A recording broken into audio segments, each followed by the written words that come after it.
Assalamualaikum warahmatullahi wabarakatuh. Alhamdulillahirrabbilalamin. Allahumma salli ala sayyidina Muhammad. Rabbi zidni ilma wa fahman wa alhiqna bisalihin. Rabbi israh li sadri wa yassir li amri wa hlul 'uqdatam min lisani yafqahu qawli. Berjumpa kembali di saya membaca, Anda yang mendengarkan dan Anda yang menyimpulkan. Dalam kesempatan kali ini kita akan membahas tentang mandi. Dulu biasa mari kita simak bersama-sama. Mandi dalam sholat sebagaimana kita ketahui bersama bahwa sahnya juga suci dari hadas besar. Dan menghilangkan hadas besar dengan cara mandi wajib, yaitu membasuh seluruh tubuh daripada puncak kepala hingga ujung kaki.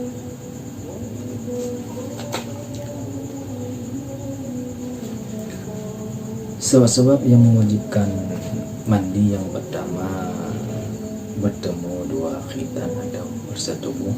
Yang kedua, keluar mani disebabkan bersetubuh atau dengan lain-lain sebabnya.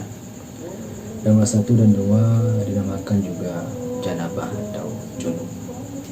Yang ketiga, meninggal, dan meninggalnya bukan daripada meninggal syahid, karena selesai nifas bersalin, setelah selesai berdia keluar darah sesudah melahirkan. Yang keempat, yang kelima itu karena wiladah setelah melahirkan.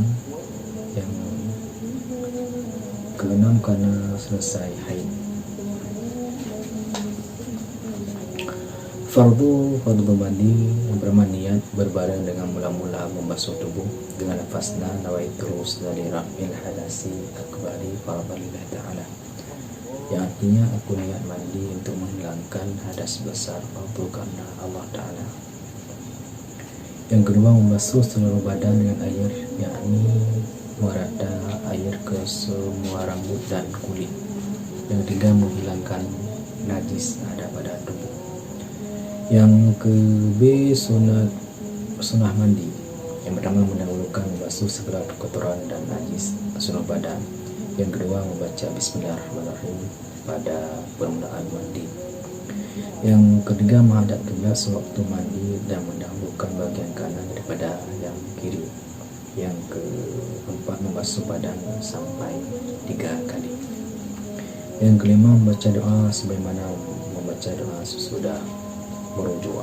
Yang keenam, mendahulukan mengambil air wudu, yakni sebelumnya mandi disunahkan berwudu terlebih dahulu, yaitu sebelum mandi disunahkan berwudu dahulu baru kemudian mandi.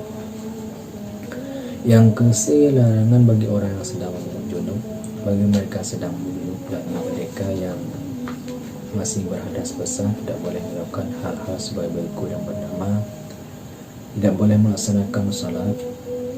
Yang kedua, tidak boleh bagi orang yang sedang junub itu melakukan tawaf di Baitullah. Yang ketiga, tidak boleh memegang kitab suci Al-Quran. Yang keempat, larangan bagi orang yang sedang junub, yaitu tidak boleh membawa atau mengangkat kitab Al-Quran. Yang kelima, tidak boleh membaca kitab suci Al-Quran. Yang keenam, tidak boleh berdiam di dalam masjid. Yang dilarangan bagi orang sedang haid, bagi perempuan, mereka sedang haid dilarang melakukan seperti tersebut di atas. Dan ditambah larangan sebagai berikut. Dari yang keenam ini ditambah 3 lagi, yaitu bersenang-senang dengan apa yang dan darah pusat dan lutut. Yang kedua, dilarang berpuasa baik sunnah maupun fardu. Yang ketiga, dilarang menjatuhi talak atau cerai.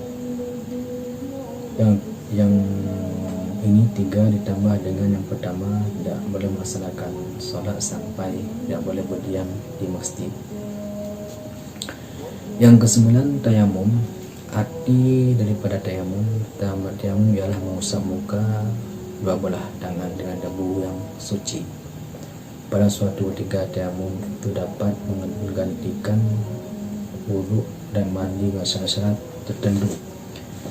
Syarat-syarat bertayamum dibolehkan bertayamum dengan syarat yang pertama, tidak ada air. dan telah berusaha mencarinya tetapi tidak bertemu. Yang kedua, karena berhalangan menggunakan air, misalnya karena sakit yang apabila menggunakan air akan kambuh sakitnya. Yang ketiga, telah masuk waktu salat.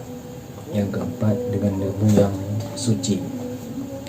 Yang ketiga, si fardu tayamum. Yang pertama, fardu tayamum, niat untuk dibolehkan mengerjakan salat seperti lafaz niat nawaitu tayamuma lil istibahati salati fardalillahi ta'ala. Ya, artinya aku berniat bertayamum untuk dapat mengerjakan salat fardu karena Allah Ta'ala. Cara mengerjakan yang pertama, mula-mula meletakkan dua belah tangan di atas debu untuk diusapkan ke muka. Yang kedua, mengusapkan muka dengan debu tanah dengan 2 kali usapan. Yang ketiga, mengusap dua belah tangan hingga selesai dengan debu tanah 2 kali, maksudnya dengan debu tanah 2 kali. Yang keempat, memindahkan debu kepada anggota yang diusap. Yang kelima, tertib diatur turut-turut. Keterangan yang maksud mengusap bukan sebagaimana menggunakan air dalam berwudu, tetapi cukup menyapu saja dan bukan mengoles-oles seperti menggunakan air. Yang kedua, sunnah tayamum. Yang pertama, membaca Bismillahirrahmanirrahim. Yang kedua, mendahulukan anggota yang kanan daripada anggota yang kiri. Yang ketiga, menipiskan debu dengan cara misalkan menghentak-hentakkan sedikit supaya debunya tidak tebal. Yang batal tayamum. Segala yang membatalkan wudu sama juga membatalkan tayamum. Yang kedua, melihat air sebelum salat kecuali yang bertayamum karena sakit. Yang ketiga, yang membatalkan tayamum murtad atau keluar daripada Islam. Yang selanjutnya, cara menggunakan tayamum. Sekali bertayamum hanya dapat dipakai untuk satu salat fardu saja, meskipun belum batal. Adapun untuk dipakai salat sunnah beberapa kali cukuplah dengan satu tayamum. Bagi orang yang salah satu anggota wudunya terbebat atau dibalut, maka cukup obat itu saja yang diusap dengan air atau tayamum kemudian mengerjakan salat. Selanjutnya 10, menyapu dua mudah. Mashul khufain termasuk juga salah satu keringan dalam Islam. Ia dibolehkan bagi orang yang menetap di kampung atau bagi orang dalam perjalanan atau orang yang musafir. Orang yang sedang dalam perjalanan atau musafir yang kakinya memakai muzah maka hendak berwudu, maka ia boleh menyapu muzahnya dengan air. Artinya tidak perlu melepaskan muzahnya. Syarat menyapu muzah itu ada 4 perkara. Yang pertama, bahwa muzah itu dipakai sesudah sempurna dicuci bersih. Sebelum memakai muzah, seorang tersebut harus sudah suci dan bersih. Yang kedua, muzah itu menutup anggota kaki yang wajib dibasuh, yaitu menutupi tumit dan 2 mata kaki. Yang ketiga, muzah dapat dibawa berlama-lama, artinya tahan lama, tidak mudah robek. Yang keempat, 2 muzah itu tidak terkena najis atau kotoran yang menempel pada muzah. Menyapu 2 muzah hanya boleh untuk berwudu, tapi tidak boleh untuk mandi atau untuk menghilangkan najis. Menyapu 2 muzah tidak boleh bila salah satu syaratnya tidak cukup. Apabila syarat tidak cukup, maka tidak boleh untuk menyapu muzah. Misalnya salah satu 2 muzah itu robek atau koyak, salah satu kakinya tidak dapat menggunakan muzah karena luka. Keringanan itu diberikan bagi musafir. Keringanan ini diberikan bagi musafir selama 3 hari 3 malam. Itu bagi musafir. Sedangkan bagi orang yang bermukim Ia boleh menyapu muzah hanya untuk sehari semalam saja.